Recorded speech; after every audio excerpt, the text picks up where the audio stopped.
নমস্কার বন্ধুরা, আমি সুভাষিস সংবাদ সোচ্চারে এই মুহূর্তে রয়েছি পূর্ত ভবনের সামনে।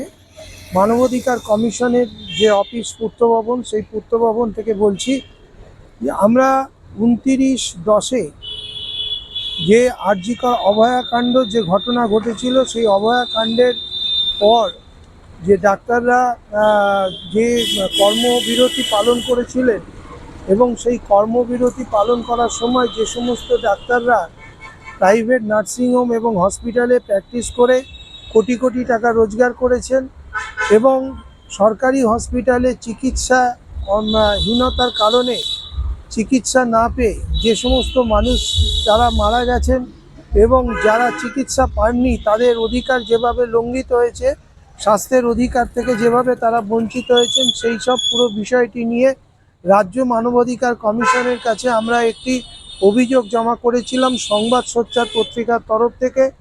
আমি সুভাষিস সেই অভিযোগ জমা করেছিলাম এবং সেই অভিযোগের পরিপ্রেক্ষিতে রাজ্য মানবাধিকার কমিশন একটি মেলের মাধ্যমে আমাদের জানিয়েছে, যার ডায়েরি নাম্বার 6368 এবং 2024 6368/CR/2024 রাজ্য মানবাধিকার কমিশন একটা ডায়েরি লঞ্চ করেছিলেন এবং সেই ডায়েরির পরে একটি কেসও লঞ্চ হয়েছে। সেই কেসটির নাম্বার হচ্ছে 3874/25/0/2024।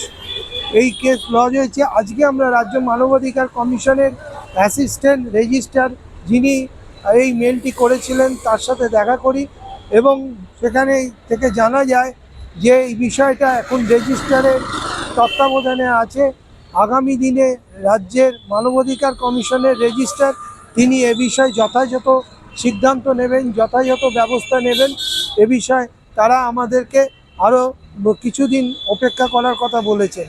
রাজ্য মানবাধিকার কমিশনের সম্ভবত এই বিষয়ে একমাত্র সংবাদ সোচ্চারই অভিযোগ দায়ের করেছিল, যেখানে এই রাজ্যের অভয়াকাণ্ডের পর যেভাবে ডাক্তাররা কর্মবিরতি পালন করেছেন, সেই কর্মবিরতি পালনের জন্য যে মানুষের, প্রান্তিক গরিব মানুষের যে চরম দুর্ভোগ হয়েছিল, সেই বিষয়টার বিরুদ্ধেই রাজ্য মানবাধিকার কমিশনে অভিযোগ করা এবং তার সাথে সাথে যেভাবে প্রাইভেট প্র্যাকটিস করে যে সমস্ত ডাক্তাররা ব্যাপক হারে টাকা রোজগার করেছেন এবং স্বাস্থ্যসাথী কার্ডের সুবিধা নিয়ে সেই কাজ করেছেন, তার বিরুদ্ধে আমরা অভিযোগ করেছিলাম।